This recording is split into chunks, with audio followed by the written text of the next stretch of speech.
The war was already lost. Counselor Velthar knew this as he watched another Avran defense station explode on the holographic display. The Voskan Empire had been pushing into Avran space for 6 months now, and every battle ended the same way. The Avran Confederacy simply could not match the military might of their aggressive neighbors. The council chamber filled with worried voices as the latest casualty reports came in. 20,000 Avran civilians dead, 3 more colonies abandoned. The hyperspace trade routes that had made the Avran prosperous were now choke points where Voskan warships waited like predators. Science Director Pixon approached Velthar with a data tablet. Her face showed the exhaustion they all felt. The projections are clear, Counselor. We have perhaps 2 weeks before the Voskan fleet reaches our homeworld. Our remaining defense fleet cannot stop them. Velthar looked around the chamber at the faces of his people. The Avran had always been peaceful. They built things. They traded. They explored. But they had never been warriors. Their ships were designed for cargo, not combat. Their weapons were minimal, meant only for asteroid mining or emergency defense against pirates. What about the other species? Someone asked. Surely someone will help us. Pixon shook her head. The Torvan Collective refuses to get involved. They fear Voskan retaliation. The Krell Union sent sympathies but no ships. We are alone in this. Velthar made a decision that would change everything. Then we broadcast a general distress call. To everyone, to anyone who will listen. The council erupted in debate. Broadcasting openly meant revealing their weakness to the entire galaxy. It meant admitting defeat. But Velthar raised his hand for silence. We are already defeated, he said quietly.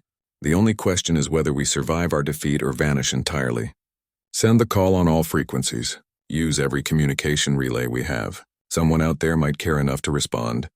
The signal went out 3 hours later. It carried a simple message in every known language. The Avran Confederacy was under attack. They were peaceful people being destroyed by a warlike empire. They begged for help from anyone who valued justice and peace. The signal reached the edges of Avran space and continued outward, bouncing between communication relays and beacon stations. It traveled for days through the empty dark between stars. Most species who received it ignored the message or sent polite refusals. The galaxy was a dangerous place, and few wanted to anger the Voskan Empire. But the signal kept traveling. On a frontier listening post at the edge of human space, a young communications officer named Tae-Sung Lee was monitoring routine traffic when an unusual signal caught his attention. He isolated it, cleaned up the interference, and listened to the translated message. His eyes widened. He immediately forwarded it to his commanding officer, who forwarded it to Sector Command, who forwarded it to Fleet Headquarters. Within 8 hours, the message reached Admiral Daewon Kim. The admiral was a veteran of the border conflicts. He had spent 30 years in space, protecting human colonies and trade routes. He read the distress call 3 times, then called his staff officers together. What do we know about these Avran? He asked. His intelligence officer pulled up what little information they had. Not much, sir. They're traders mostly. Their space is about 40 light years from our border. We've had minimal contact. They seem peaceful enough. And the Voskan Empire? Unknown, sir. This would be first contact if we respond. Admiral Daewon Kim thought about it. Humanity had been expanding carefully into this region of space. They had met a dozen species, most of them peaceful traders or explorers like themselves. But the galaxy was proving to be more complicated than early optimists had hoped. Prepare Battle Group 7, he ordered. 6 destroyers and the carrier Incheon. Full marine complement. We leave in 6 hours. His staff officers looked surprised. Sir, we don't know what we're flying into. This could be a trap or a conflict beyond our ability to handle. The Admiral smiled grimly. Then we assess the situation and withdraw if necessary. But if these Avran are truly peaceful people being slaughtered and we do nothing, what does that say about humanity? The fleet assembled quickly. Captain Hana Park commanded the destroyer Seoul, the fastest ship in the battle group. Lieutenant Tae-Sung Lee transferred to the flagship to serve as communications officer. Dr. Bo-Ra Choi prepared the medical facilities for potential casualties. Sergeant Young-Soo Han drilled his Marines for rapid deployment. They jumped to hyperspace and began the 5-day journey to Avran space. Meanwhile, the Voskan fleet tightened its grip on the Avran homeworld. High Commander Drekmal stood on the bridge of his massive battleship, watching the planet below. The Avran had retreated to their last defensive positions, Their orbital stations were in ruins. Their fleet was scattered and broken. War Priest Thulkar approached him, ceremonial armor gleaming. "The final assault should begin, Commander. The Avrin must learn that resistance against our empire is futile." Drekmal nodded. "Begin bombardment of their military installations. Prepare ground forces for occupation. This world will be a fine addition to our territory." But before the bombardment could begin, Voskin's sensors detected something unusual. Ships were emerging from hyperspace at the system's edge. Unknown configurations, unknown energy signatures. "Identify them," Drekmal ordered. His sensor officer worked frantically. "Unknown, Commander. They are not Avrin. They are not any species in our database. 7 vessels, moderate size, holding position near the outer planets." On the Avrin homeworld, alarms rang through the government complex. Counselor Velthar rushed to the command center where Pixin was analyzing the new arrivals. "Who are they?" Velthar demanded. "Unknown," Pixin replied, her voice tight with tension. "But they arrived exactly at the coordinates we broadcast in our distress call." Velthar felt hope and fear mixing together. Someone had actually responded.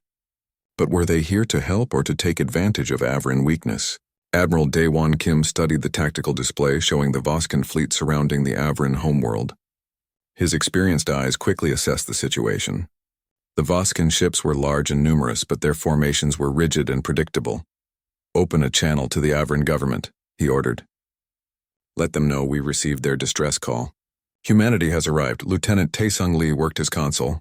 "Channel open, sir." "Transmitting now."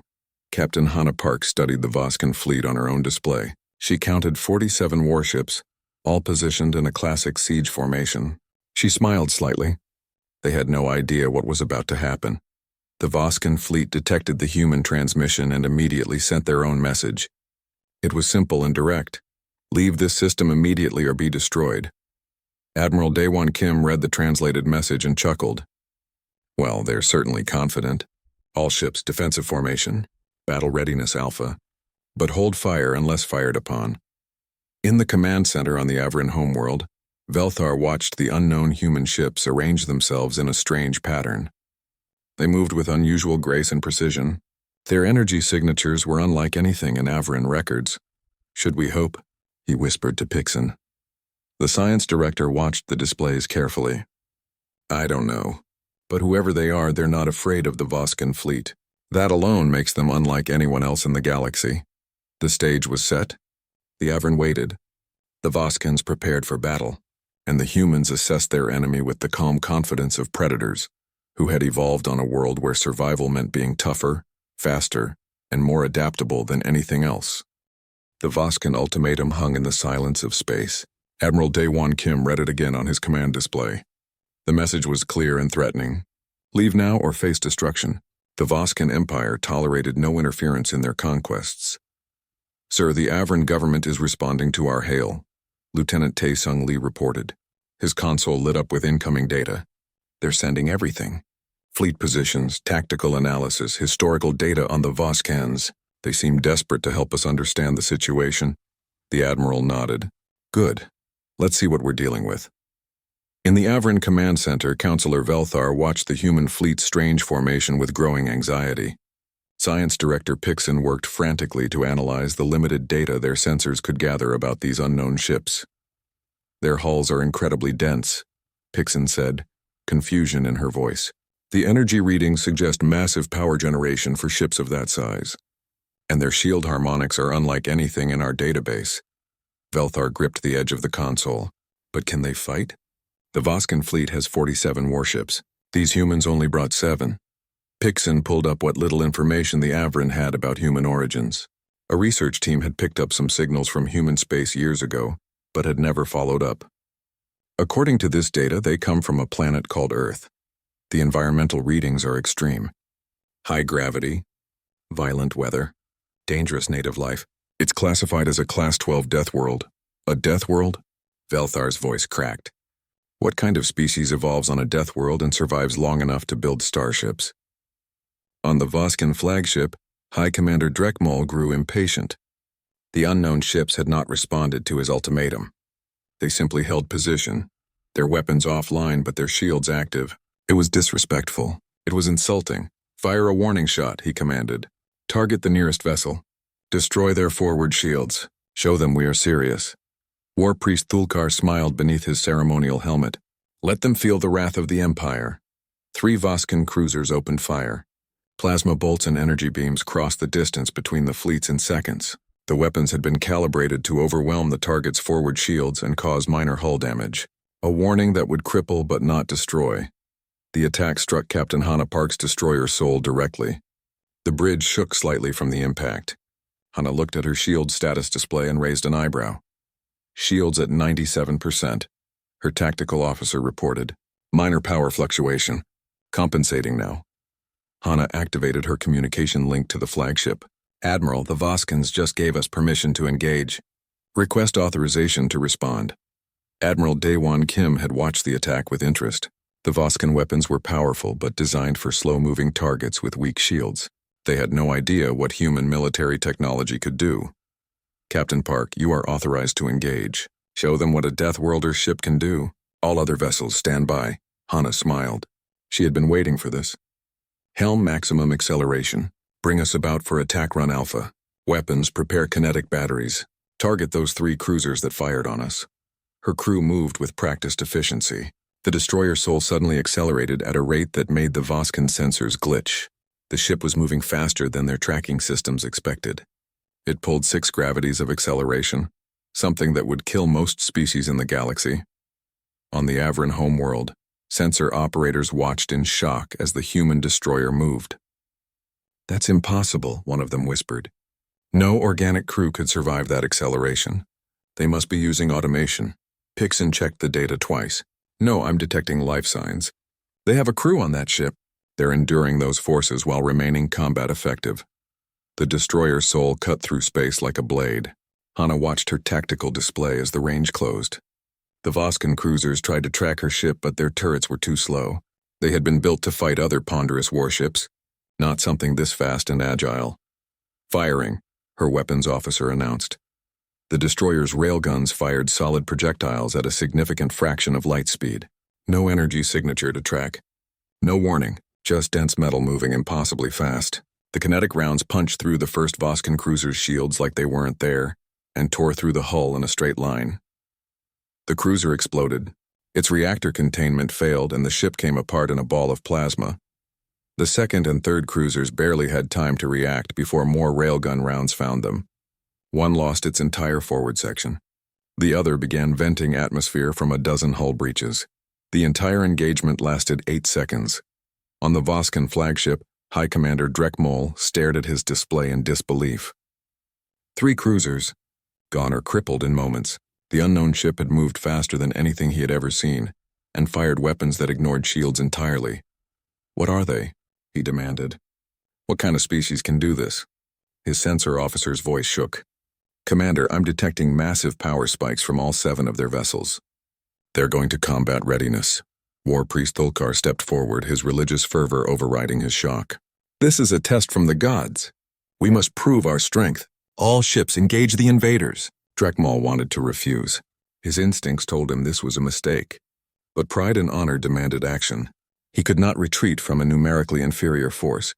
All vessels, attack formation. Concentrate fire on their largest ship. Destroy it. The Voskan fleet surged forward. 44 remaining warships moving to surround the human vessels. Admiral Daewon Kim watched the Voskan fleet commit to battle and nodded calmly. All ships, battle formation Delta. Engage at will. Remember, we're here to protect the Avran, not to conquer. Disable when possible. Destroy when necessary. The human fleet split into 3 groups, each moving in different 3-dimensional vectors that confused the Voskan tactical computers. Human ships didn't fight in 2 dimensions like most species. They used the full sphere of space as their battlefield. Dr. Bora Choi watched the battle from the carrier Inchin's medical bay. She had prepared for casualties but was stunned by what she saw on the tactical feeds. The human ships moved with grace and violence that seemed impossible. They were dancing through the Voskan fleet, firing precisely and moving constantly. A Voskan battleship tried to engage the destroyer Busan at close range. The human ship simply rolled 90 degrees and accelerated vertically, firing its railgun straight through the battleship's engineering section as it passed. The battleship went dark. power failing, drifting helplessly. Another Voskan squadron tried to surround the destroyer Daegu. The human captain waited until they were committed, then released a spread of missiles. But these weren't the slow, trackable missiles the Voskans knew. These were high-acceleration seekers that moved at speeds the Voskan point defense couldn't handle. 6 Voskan ships died in the resulting explosions. In the Avrin command center, Veltar and Pixin watched the battle with growing amazement. The humans were outnumbered 7-1, but they were winning. No, not winning. Dominating. The Voskan fleet that had crushed the Avrin so easily was being torn apart. How is this possible? Velthar asked. They're so few and the Voskans are so many. Pixin stared at the data streaming across her screens. The humans evolved on a death world. They're stronger, faster, more resistant to damage. Their technology reflects that. Their ships can pull accelerations that would kill us. Their weapons hit harder. Their shields are denser. They built everything to survive conditions we can barely imagine. She pulled up more data, her voice filled with awe and fear. Counselor, the gravity on their homeworld is half again what we experience here. The atmospheric pressure is higher. The temperature swings are extreme. They evolved as persistence hunters on a world filled with megafauna predators. They didn't become peaceful traders because their world was kind. They became warriors because anything less meant death. The battle continued. Captain Hannah Park's destroyer soul executed another impossible maneuver, rolling inverted and burning retrograde while still firing forward. 2 more Voskan cruisers exploded under her precise fire. High Commander Drekmal finally understood what was happening. His fleet wasn't fighting other ships. They were fighting something that shouldn't exist. Warriors from a hell world who had brought their violence to the stars. All ships retreat, he ordered. Fall back to hyperspace jump distance. But the human fleet wasn't finished. Admiral Daewon Kim had seen enough of Voskan tactics to know they would regroup and return unless taught a harsh lesson. Sergeant Han, prepare your Marines. I want boarding teams ready. We're going to capture their flagship and send a very clear message about what happens when you attack peaceful species. Sergeant Young-Soo Han checked his armor seals one final time. Around him in the deployment bay, 30 Marines did the same. They were the best humanity had to offer. Veterans of colony defense actions and boarding operations against pirates. But this would be different. This would be their first combat against an organized alien military. Listen up, Young-Soo said, his voice calm and steady. Our target is the Voskan flagship. Intel says these aliens are bigger than us, but slower. Their ships have lower gravity than Earth standard. That means we'll be faster and stronger than anything they've got. Use that advantage. One of the younger Marines raised his hand. Sergeant, what if they have some weapon we don't know about? Young-Soo smiled grimly. Then we adapt. That's what humans do. We survive and we overcome. Now load up. We launch in 3 minutes. The carrier Inchin had moved closer to the Voskan flagship under the cover of the destroyer screen. The Voskan vessel was trying to retreat, its engines burning hard toward the edge of the system where it could safely jump to hyperspace. But Captain Hannah Park's destroyer soul was harassing it constantly. Precision railgun fire damaging its engines and keeping it slow. On the Voskan flagship bridge, High Commander Drekmal watched his fleet crumble. They had started with 47 ships. Now only 31 remained operational. The others were destroyed, crippled, or fleeing independently. His proud military force was being humiliated by 7 human vessels. Engineering, I need full power to engines, he shouted. We must escape. His chief engineer's voice crackled back. Commander, we're taking damage faster than we can repair. Those kinetic weapons punch through everything. We need time to...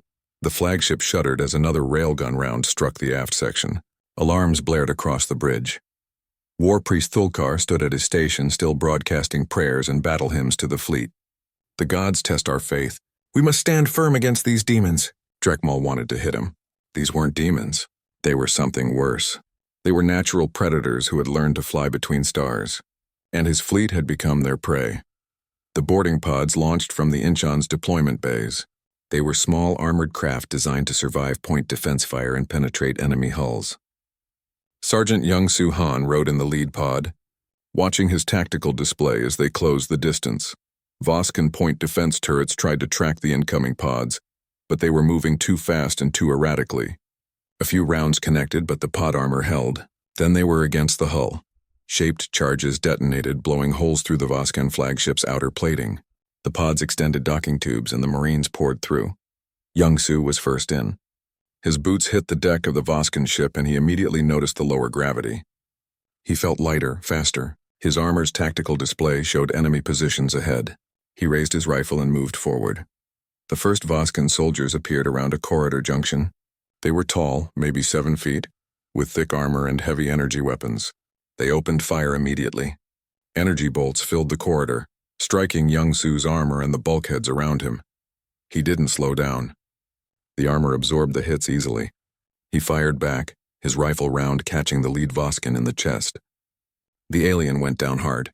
His squad mates followed up, suppressing the remaining Voskins with precise fire. The Voskin soldiers retreated, clearly shocked. Their weapons barely scratched the human armor. But human weapons punched through Voskin protection like it was paper. "Push forward," Young-Soo ordered. "We need to reach the bridge." In the Avron Command Center, Science Director Pixon was monitoring everything she could about the battle. She had tapped into human communications frequencies, watching video feeds from the Marines' helmet cameras. What she saw terrified and amazed her. "Counselor, you need to see this," she said, pulling up the feeds on the main display. Velthar watched human Marines moving through the Voskin flagship. They moved with frightening speed and coordination. When Voskin soldiers tried to stand against them, the humans simply overwhelmed them through superior firepower and physical capability. "They're not just technologically superior," Pixon whispered. "They're physically superior. Look at how they move in that reduced gravity. They're faster than the Voskins, stronger. Their reflexes are incredible, and they seem to feel no fear at all." Velthar understood what he was seeing. The humans weren't fighting with technology alone. They were fighting with the inherent advantages of a species that had evolved in conditions that would kill most galactic races. Earth's high gravity made them strong. Earth's dangerous predators made them alert and aggressive. Earth's harsh environment made them adaptable and resilient. The Avron had been shaped by a gentle world of mild weather and peaceful evolution. The Voskins had developed on a cold but stable planet with few natural threats, but humans came from a world that tried to kill them every day. And they had not just survived. They had conquered it and then reached for the stars. On the Voskin flagship, Sergeant Young-Soo Han's team reached the bridge access corridor. Heavy blast doors blocked their path. Shape charges wouldn't work here. The doors were too thick. "Bring up the breaching ram," Young-Soo ordered. 2 Marines carried forward a massive hydraulic ram. They set it against the door and activated it. The ram's motors whined as it began applying enormous pressure. The door groaned, bent, and finally gave way with a screech of tearing metal. Young-Soo tossed a flashbang grenade through the opening and followed it in with his team right behind him. The Voskin bridge crew was already disoriented from the grenade.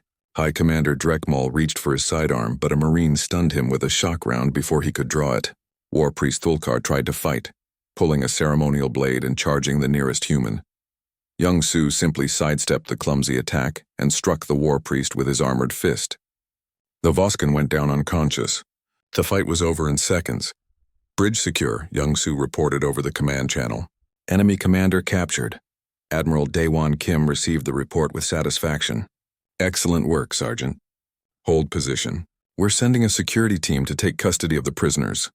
The remaining Voskin fleet saw their flagship go dark and silent. They saw human ships still moving with undiminished energy and precision, and they made the only rational choice. They retreated. Ships broke formation and jumped to hyperspace individually, fleeing in different directions. Captain Hannah Park watched them go. Part of her wanted to chase them down, but she knew the mission was complete. The Avron were safe, the Voskin threat was broken, and humanity had made an impression that would echo across the galaxy. Dr. Bora Choi received the Voskan prisoners in the Inchan's medical bay. High Commander Drekmal was conscious but subdued. She scanned him with her medical instruments, cataloging his biology. "Interesting," she murmured. "Your bone density is low by human standards. Your muscle structure is optimized for your lower gravity. Your cardiovascular system is efficient but not robust." Drekmal glared at her. "What are you?" Bora met his eyes calmly. "We're humans. We come from a planet called Earth. It's a death world. Do you know what that means?" The Voskin commander shook his head. "It means our world tried to kill us every day of our evolution. High gravity crushed the weak. Predators hunted the slow. Disease culled the vulnerable. Weather killed the unprepared. We survived by becoming stronger, faster, smarter, and more adaptable than anything else on our planet. And when we reached the stars, we brought all of that with us. She gestured to the medical bay around them. You attacked a peaceful species and we came to stop you. This is the result. Your ships are destroyed or scattered. Your fleet is broken. Your commander is captured. And all because you chose to prey on the weak and drew the attention of predators far more dangerous than yourselves. Drekmal slumped in his restraints. He had spent his entire military career believing the Voskan Empire was the strongest force in this region of space. That belief had been shattered in less than an hour of combat. On the Avran homeworld, celebrations began. The Voskan fleet was gone. The siege was broken. The unknown humans had saved them from certain destruction. Counselor Velthar stood in the command center, watching the human fleet hold position over his world. He felt gratitude and relief and something else. Fear. The humans had helped them, yes, but they had also shown the galaxy what they were capable of. What do we do now? He asked Pixon. The science director was still analyzing the battle data. Every moment had been recorded. Every weapon discharge measured. Every maneuver cataloged. The data would spread through galactic networks within days. Every species would learn what had happened here. Now, Pixon said quietly, now the galaxy learns that there's a new power in the stars. One that doesn't forgive attacks on the innocent. One that fights with the fury of a death world behind every shot. The Voskans learned this lesson today. Others will learn it tomorrow. Admiral Daewon Kim sent a message to Avran government. It was brief and formal. Humanity accepted their thanks. Humanity offered friendship and trade, and humanity made one thing very clear. Any species that attacked the Avran Confederacy would answer to the human fleet. The weak would be protected. The bullies would be stopped. The news spread through galactic communication networks like fire through dry grass. Within 3 days, every major civilization knew what had happened in Avran space. An unknown species called humans had appeared from nowhere and destroyed a Voskan fleet in less than an hour. The details varied depending on who was telling the story, but the core facts remained consistent and shocking. On the trading station Nexus Prime, representatives from a dozen species gathered to watch the footage that Avran merchants were sharing. The recordings showed human ships moving at impossible speeds, firing weapons that ignored shields, and fighting with a coordination and ferocity that seemed unreal. This cannot be accurate, a Torvan merchant said, his tentacles quivering with disbelief. No species can withstand such acceleration forces. Their crew should be dead. A Krell scientist shook her head slowly. I have verified the footage. It is authentic. And I have researched their homeworld. It is a Class 12 death world. High gravity, extreme weather, abundant predatory life. They evolved in conditions that would kill most of us within hours. The room fell silent as that information sank in. Death worlds were rare. Most intelligent life developed on stable, temperate worlds. The idea of a technological civilization arising from a Class 12 environment was something most scientists considered nearly impossible. Where is this Earth? Someone asked. The Krell scientist pulled up a star chart. Here, at the edge of what we considered explored space. They have been expanding slowly for about 50 years. We simply never paid attention because their territory seemed small and insignificant. Ambassador Jaewon Shin arrived at the Avran homeworld on a human diplomatic shuttle. He was a veteran of first contact situations, but this was different. Usually he was introducing humanity to curious but cautious species. This time he was arriving as the representative of a power that had just demonstrated overwhelming military superiority. Counselor Velthar met him at the landing pad with full ceremonial honors. The Avran leader looked tired but relieved. His world was safe for the first time in months. Ambassador Shin, welcome to Avran Prime. Your arrival is timely. We have much to discuss. Jaewon smiled warmly. Please call me Jaewon. And yes, I imagine we do. My government is very interested in establishing strong relations with the Avran Confederacy. They walked together through the government complex, surrounded by Avran officials and human security personnel. Jaewon noticed how the Avran looked at the humans. There was gratitude in their eyes, but also wariness. They had been saved by warriors from a nightmare world, and they weren't sure what that would mean for their future. In a secure conference room, Science Director Pixon presented her complete analysis of the battle. She had studied every aspect of human military capability that the sensors could detect. Your ships are significantly more advanced than ours, she began, displaying technical specifications. But the advantage is not just technological. Your crews can function under conditions that would incapacitate or kill most galactic species. Your soldiers are faster and stronger in standard galactic environments. Your reflexes are measurably superior, and your tactics reflect a cultural background of constant warfare and competition. J1 listened carefully. He had heard similar observations from other species, but Pixon's analysis was more thorough than most. You're not wrong, he admitted. Humanity developed in a harsh environment. Competition for resources was intense. Conflict was common. We reached the stars carrying that history with us, but we also learned the value of cooperation, of protecting allies, of building something larger than ourselves. Velthar leaned forward. Ambassador, I must ask a difficult question. Your fleet saved us from the Voskans, but what does humanity expect in return? We are a peaceful trading people. We have resources but limited military capability. What do you want from us? Jaewon met his gaze directly. We want trade. We want knowledge exchange. We want friendship. And we want to ensure that what happened to you doesn't happen to other peaceful species. The galaxy seems to have a problem with aggressive empires preying on weaker civilizations. Humanity would like to help change that. Pixon studied him carefully. You want to be protectors? We want to be partners with those who share our values. Peace, trade, mutual benefit. And yes, protection when needed. We've seen enough of the galaxy to know that sometimes the only language bullies understand is force.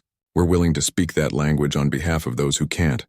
Before Velthar could respond, an urgent message arrived. The Voskan Empire had issued an official statement. They declared the human intervention in Avran space to be an illegal act of war. They demanded the Avran surrender Admiral Daewon Kim and his officers to face Voskan justice. They also demanded reparations for the destroyed ships and threatened further military action if their demands were not met. Jaewon read the statement and actually laughed. They cannot be serious. They attacked you. We defended you. And now they want reparations? Velthar looked worried. Ambassador, the Voskan Empire has hundreds of warships. What you faced was just one fleet. If they send everything they have, then we'll send more ships, Jaewon interrupted calmly. Admiral Kim is already requesting reinforcements. Earth Command is assembling a full battle fleet.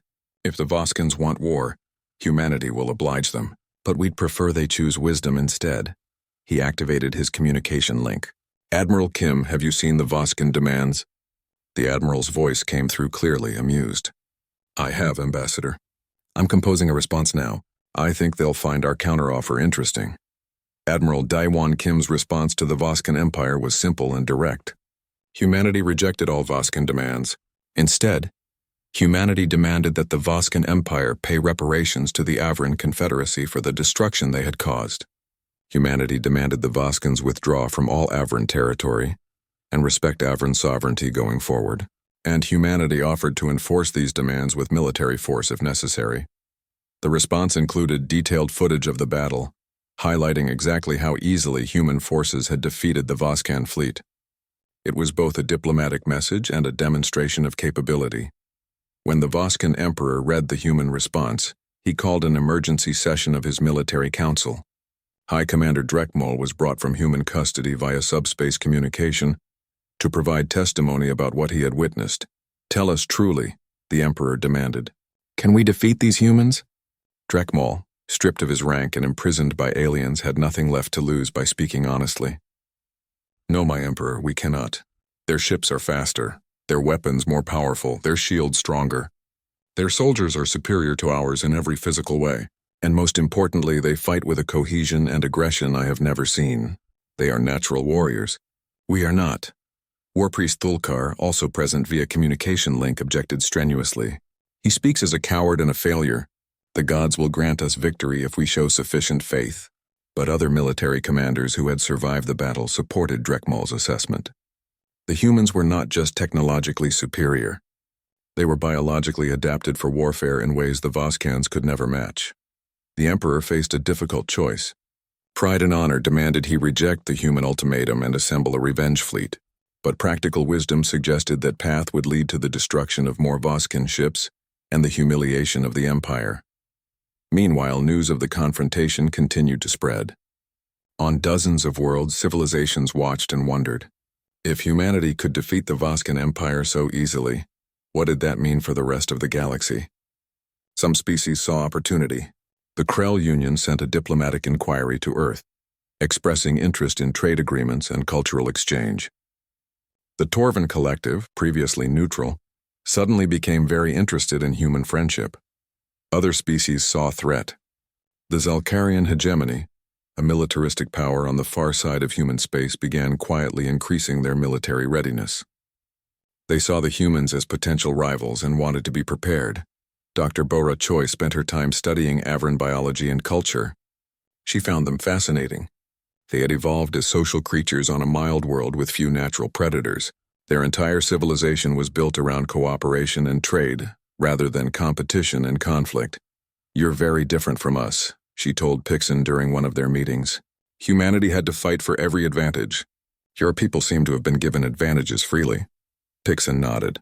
"Our world was kind to us. Perhaps too kind. We never developed the hardness, the aggression that you possess. When the Voskans attacked, we had no cultural reference for that level of violence. We were helpless. And now you're afraid of us," Bora said gently. "Because we showed you what violence looks like when practiced by experts." "Yes," Pixon admitted. "You saved us and we are grateful. But we also wonder what it means to be allied with warriors from a death world. Will you protect us? Or will you eventually consume us like the Voskans tried to do?" Bora understood the fear. She had seen it before in other species humanity had encountered. "I can't promise you'll never be disappointed in humanity. We're not perfect. We have our own conflicts and problems." The Voskan revenge fleet assembled at the edge of the Avran system, like a storm preparing to break. 140 warships represented nearly a third of the Empire's total military strength. They had come to restore Voskan honor and crush the upstart humans who had dared interfere in Imperial affairs. War Priest Thulkar stood on the bridge of the holy battleship Divine Wrath, watching the tactical displays with fierce satisfaction. He had been released from human custody in a prisoner exchange, and now he would lead the faithful to victory. The Emperor had given him command of the religious fleet elements, trusting in divine favor to overcome human technology. "The gods have granted us this opportunity," he announced over the fleet-wide channel. "We will show these Deathworlders that faith in numbers will triumph over their demonic abilities." For the glory of the Empire, High Commander Drekmal remained in human custody, having refused repatriation. He had warned the Emperor that sending more ships would only result in more deaths. But pride and religious fervor had overruled practical wisdom. Now he could only wait and see if he had been right. Admiral Daewon Kim watched the Voskan fleet maneuver into attack formation and felt a moment of genuine regret. He had hoped the Voskans would choose wisdom, that they would accept the terms and avoid further bloodshed. But they had chosen war instead. "Status of our reinforcements?" he asked. Lieutenant Taesung Lee checked his communications board. "Earth Command sent Battlefleet 7, sir. 20 ships including the battlecruiser Sejong. They should arrive within the hour. And the Voskans will be in weapons range in 40 minutes. The Admiral calculated quickly. "We'll be outnumbered 7-1 initially. That's acceptable." Captain Hannah Park listened to the tactical briefing from her destroyer Soul. 7-1 odds. Against any other species, those would be impossible numbers.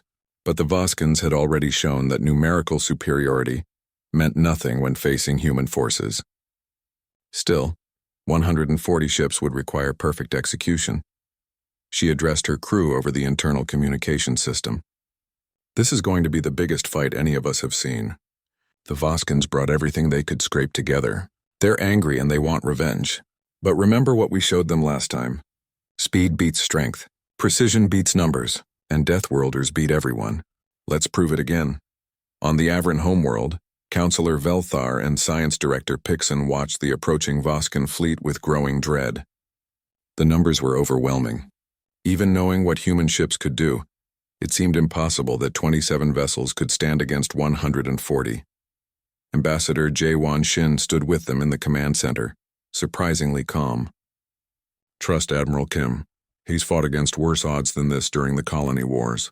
And he has advantages the Voskans don't understand yet." "What advantages?" Velthar asked desperately. Jaewon smiled.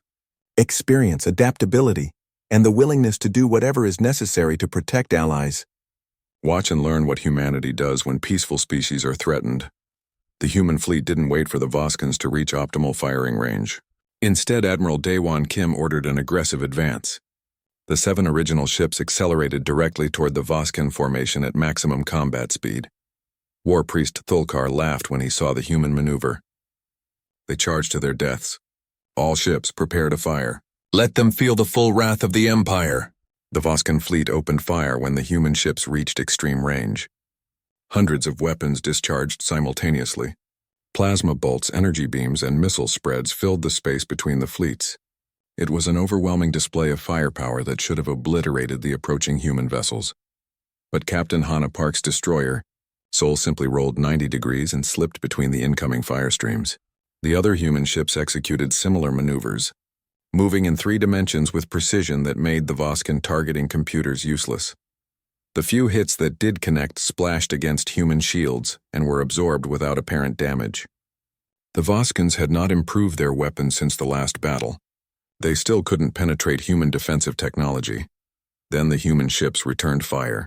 Railguns discharged solid projectiles at relativistic speeds. Missiles streaked toward their targets with impossible acceleration. And the results were immediate and devastating. The Voskan forward elements began to disintegrate. Ships exploded or went dark as power systems failed. The careful formation dissolved into chaos as captains tried to avoid the human attack runs, while still maintaining some kind of tactical cohesion. Sergeant Young-Soo, Han watched the battle from the carrier Incheon's deployment bay. His Marines were ready for boarding actions, but he suspected they wouldn't be needed. The space battle was going exactly as expected. Human technology and training were simply superior. Sergeant, we have new orders, his communication link crackled. Reinforcements have arrived. Battlefleet 7 is entering the system. Young-Soo pulled up the tactical display and allowed himself a grim smile. 20 fresh human warships had just dropped out of hyperspace behind the Voskan fleet. The battlecruiser Sejong alone massed more than 5 Voskan battleships combined. On the Divine Wrath, War Priest Thulkar finally understood what was happening. The first 7 human ships had been a diversion.